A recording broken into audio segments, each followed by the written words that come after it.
চিংড়ি মাছের মালাইকারি। শুভ সকাল বন্ধুরা, আজকে আমি আপনাদের জন্য একটা নতুন রেসিপি নিয়ে চলে এসেছি। দুর্দান্ত রেসিপি, একদম অনুষ্ঠান বাড়ির মতো খেতে হবে, একদম ঘরোয়াভাবে বানিয়ে দেখাবো চিংড়ি মাছের মালাইকারি।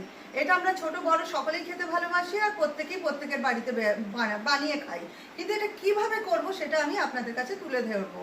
তো আপনারা দেখতে থাকুন আমার সাথে। আমি এখানে কিন্তু চিংড়ি মাছ নিয়ে নিয়েছি, আর চিংড়ি মাছটা খুব ভালোভাবে ধুয়ে নিয়েছি, নুন হলুদ মাখিয়ে নিয়েছি। আর এখানে নিয়েছি খানিকটা পোস্ত, এখানে নিয়েছি একটু কাজু বাদাম, এখানে নিয়েছি আদা কুচো করে রেখেছি, আর রসুন। এই সব জিনিসটা একসাথে মিক্সার গ্রাইন্ডারে আমি পেস্ট করে নেবো। পোস্ত, কাজু, আদা আর 4 কোয়া রসুন। আদা রসুন খুব বেশি দেওয়া যায় না, বিশেষ করে রসুনটা, তাই এইটা একটা পেস্ট করব বলে রেডি করে রেখেছি। এবার আমি এতে কি কি মশলা দিয়ে এই চিংড়ি মাছের মালাইকারিটা করব, খুব ঘরোয়াভাবে, কিন্তু খেতে খুব টেস্টি হবে। তোমরা কিন্তু সকলে দেখতে থাকো। প্রথমেই কড়ার মধ্যে তেল দিয়ে দিয়েছি, সর্ষের তেল গরম করতে। এবার এই কড়ার মধ্যে যে তেল দিলাম, এর মধ্যে এই যে চিংড়ি মাছগুলো রেখেছি, চিংড়ি মাছগুলো কিন্তু লাল লাল করে ভেজে নেব।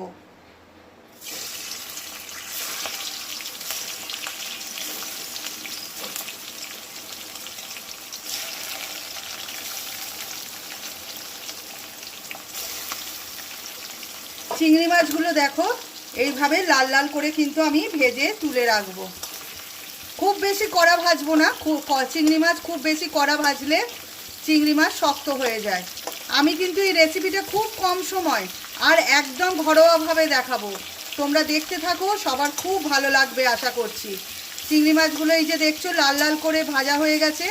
এবার কিন্তু এই চিংড়ি মাছগুলো আমি তুলে রাখবো। এই দেখো, চিংড়ি মাছটা তো ভেজে নিয়েছি, এই দেখো তুলে নিয়েছি, দেখেছো লাল লাল করে ভেজে নিয়েছি। এবার চিংড়ি মাছ ভাজার যে তেলটা আছে, সেই তেলের মধ্যে দিয়ে দিচ্ছি এলাচ। এবার এর মধ্যে দিয়ে দেবো কুচিয়ে রাখা পেঁয়াজগুলো।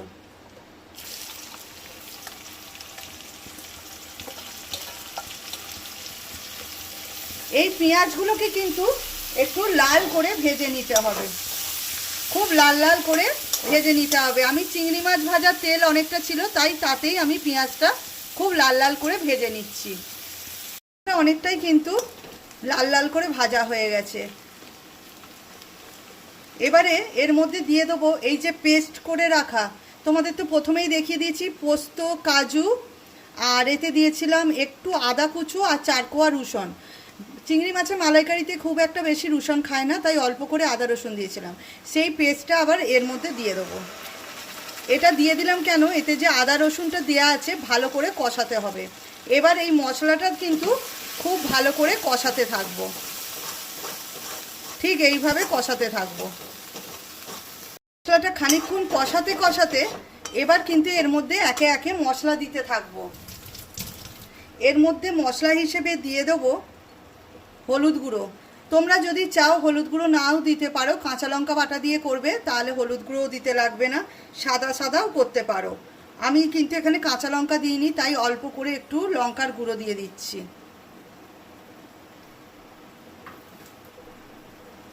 দিয়ে দেবো অল্প করে একটু মিষ্টি অর্থাৎ চিনি।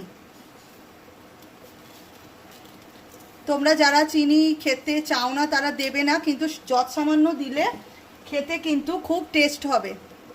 আর আন্দাজ মতো লবণটা যে যার আন্দাজ মতো দেবে, নালে কিন্তু বেশি হয়ে গেলে খেতে পারবে না।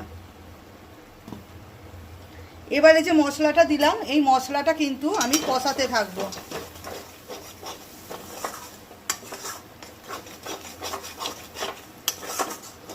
এইভাবে যতক্ষণ না তেল ছাড়ছে ততক্ষণ পর্যন্ত আমি কষাতেই থাকবো। দরকার হলে অল্প একটু করে করে জল দেবো আর কষাতে থাকবো। খানিকক্ষণ কষিয়ে নেওয়ার পর দেখো আমি মশলাটা অনেকটা কষিয়ে নিয়েছি। এই মশলাটা কষানোর পর এখানে যে ভেজে রাখা চিংড়ি মাছগুলো আছে এর মধ্যে দিয়ে দিলাম।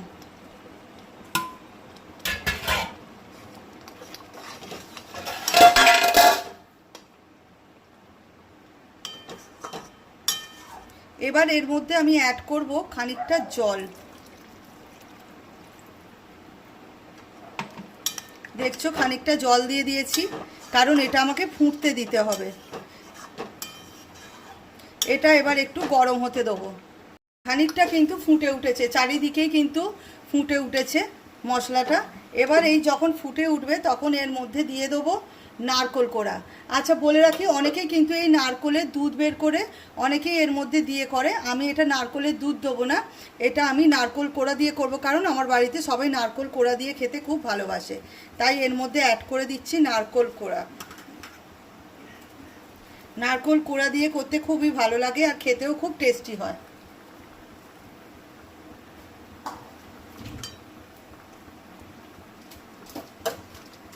নারকোল কুড়োটা দিয়ে দিলাম। এবার একটু খানিকক্ষণ ফুটতে দিয়ে রাখবো, একটু খানিকক্ষণ ফুটবে। দেখো বন্ধুরা, চিংড়ি মাছের মালাইকারিটা কিন্তু একদম রেডির পথে, ফুটছে টকবক করে। এটা একটু ঘন ঘন রাখতে হবে, তবে খেতে কিন্তু খুব ভালো লাগবে। তো দেখো ফুটছে। তো বন্ধুরা, আমার চিংড়ি মাছের মালাইকারি একদম রেডি, একটা পাত্রে ঢেলে নিয়েছি। এবার এর ওপর আমি দিয়ে দিচ্ছি খানিকটা ঘি। ঠিক আছে, এই ঘিটা দিয়ে কিন্তু আমি এবার খানিকক্ষণ চাপা দিয়ে রেখে দেবো। গরম আছে তাই একটু পাতলা লাগছে, এটা ঠান্ডা হওয়ার সঙ্গে সঙ্গে কিন্তু এটা ঘন হয়ে যাবে। দেখো রেডি একদম চিংড়ি মাছের মালাইকারি। আর ঘিটা দিয়ে চাপা দিয়ে রাখলে এতে গন্ধটা ভালো যাবে। তো চলো তোমাদেরকে বানিয়ে দেখালাম, একদম ঘরোয়াভাবে খেতে খুব টেস্টি চিংড়ি মাছের মালাইকারি। তোমাদের যদি ভালো লেগে থাকে অতি অবশ্যই একটা লাইক কমেন্ট করতে ভুলো না।